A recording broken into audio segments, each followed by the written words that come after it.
Hey, Henry here, and this time on Page Files, I'm taking a look at Patch Magazine issue number 44 from June 2025. For anyone not familiar with Patch, it's a small indie gaming magazine based in the UK, and I've been a subscriber for several months, and I've really been enjoying the magazine, and I'm looking forward to having the opportunity to show it off. So, on the cover, for this issue, we've got Projected Dreams. Um, and they actually had posted on social media asking for people to describe in one word what they thought of when seeing the cover art. And my immediate response to that was home. I just really love the feeling that the cover art conveys, and it just really kind of connected with me. So, turning the page, well, if I can manage to do so, we have. Wow, why am I having so much trouble with this? All right, here we go. So, turning the page, we have on the inside cover, we've got the top games on our radar for June 2025, which I always like paying attention to. And then on the opposite page, we have the table of contents, which, just a brief glimpse of this really kind of shows you how packed the magazine is. And that's typical for every issue, not just this one. So next up, we have our first article, which is Setup Styles, Past and Present. And this highlights some both retro-themed and modern gaming tech. So we've got part one is the nostalgic setup picks. Part two is today's text. But I was most interested in the author's personal pick, which is the Tetris Pixel Pocket.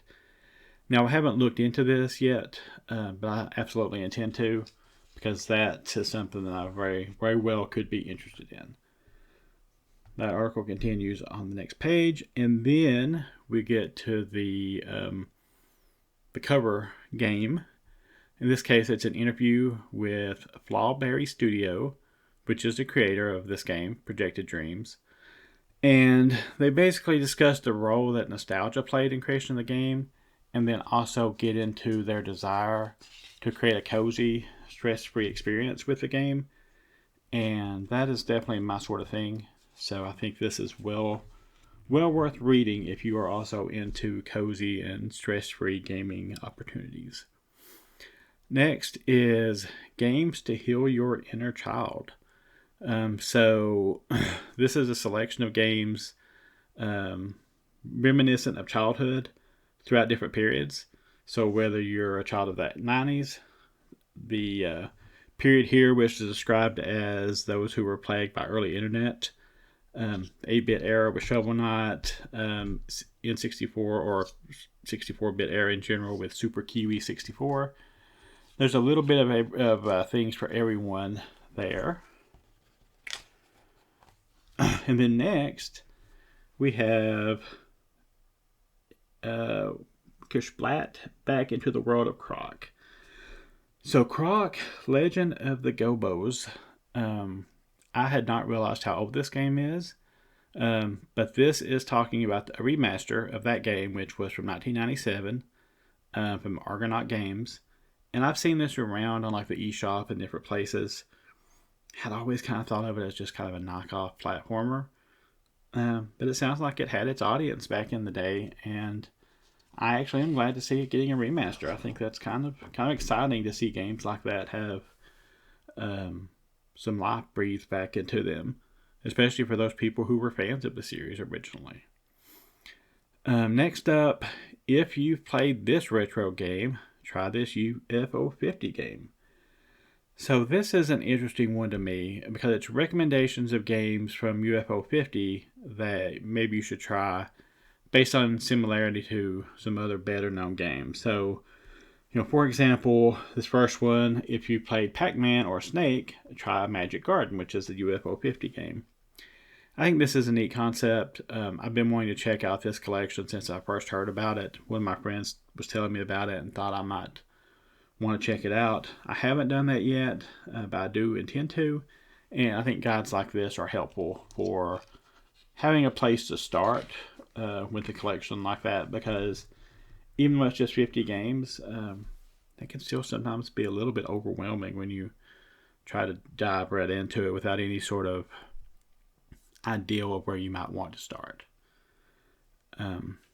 So next up on this page, we have Tower Unite review. I knew nothing about this, but this Tower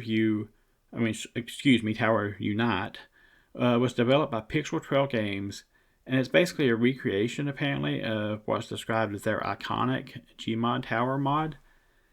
Again, not familiar with any of this. For those who are familiar with Gmod and this particular mod, I'm sure that this means something to you. And if you're interested in that, you might want to check out this review. But moving on, we have Tiny Garden. Now this is something that interests me. It's basically described as being a farming sim, but on a tiny scale. So rather than starting out with an entire farm, or even like Stardew Valley, where you may have limited plots, but at the very least you have a large environment, this one it's described as a palm-sized paradise. So you start out, it sounds like, with just a few plots. You have a lot of flexibility to do what you want with them, and then of course as you play, things change and expand. But it seems like an interesting take on a niche that is sometimes seems like it is filled with a lot of options that are all a little bit samey in some cases. Anyway, so next up, Cavern of Dreams movement tips.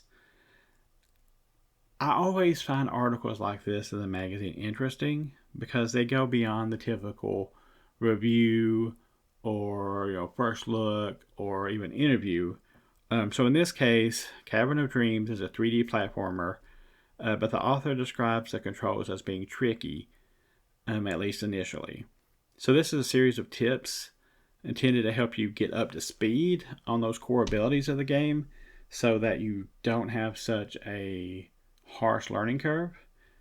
And again, I think that's something that we need more of, because especially in the indie space, it's very common for developers to kind of be pushing the envelope a little to try to try new things, trying out new mechanics, and trying to be noticed and just do something different.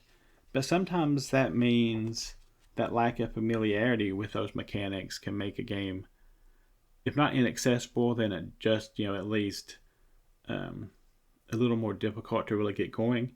So any tips like that I find to be very helpful for those sorts of games, and I appreciate that Patch frequently seems to add things like that into each issue.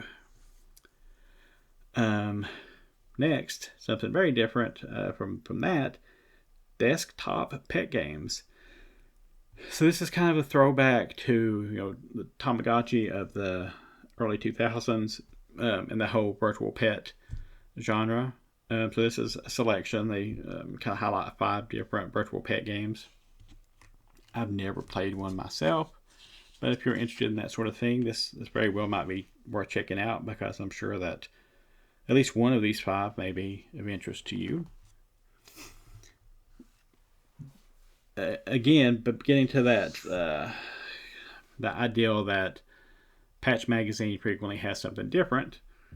This is Gimmick 2 Pop Pastries Recipe, and this is legitimately a recipe for toaster pastries, which they've then decorated with the image of Yumotaro from Gimmick 2.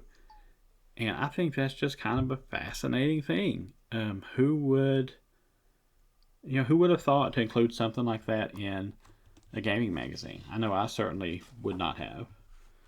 So yeah, I like that. I think that's great, and I love seeing it. And again, I would like to see more of that sort of thing in more magazines. So next on this page, we have the 2000s are calling. They want their horror games back. And this is a brief discussion of some old school horror games. A couple examples of modern takes on that genre or that feel of the old school horror game. I was somewhat familiar with Crow Country. Excuse me. I haven't played it, but I know people who have.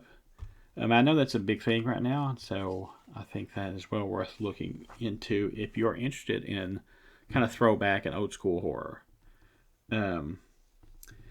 Next, we have our current favorite Evercade indie games. And I'm the Evercade collector. I love the Evercade and the concept of the console and the fact that it has given a home to indie games that may not have had a home otherwise. At the very least, would not have had a home that provided physical cartridges or editions for people who want that. I'm not familiar with any of these myself, but I definitely am interested in checking them out. I always am. And we've got a selection here, platformers, an RPG, puzzle, shoot 'em up, and strategy. So pretty much every genre is represented in these indie kind of retro games that appear on the Evercade. And if you're into that sort of thing and you're not familiar with the Evercade, I think it very well could be worth your time to at least give it a look. So next we have Date Everything, when unconventional becomes the expected. So I literally had just added this to my wish list like the day before I received this magazine. So I thought that was an interesting coincidence. I don't know a lot about it other than it's kind of a quirky dating sim where you can, as I understand it, basically date everything. So here it says you can have romantic relationships with everything in your house, from larger objects like your bed and sofa to things you wouldn't even expect, like your junk drawer or your box of holiday decorations. Such a bizarre concept, and I'm just interested in seeing what they do with that. Like it's something so unique that I think it's worth my time at least to check it out.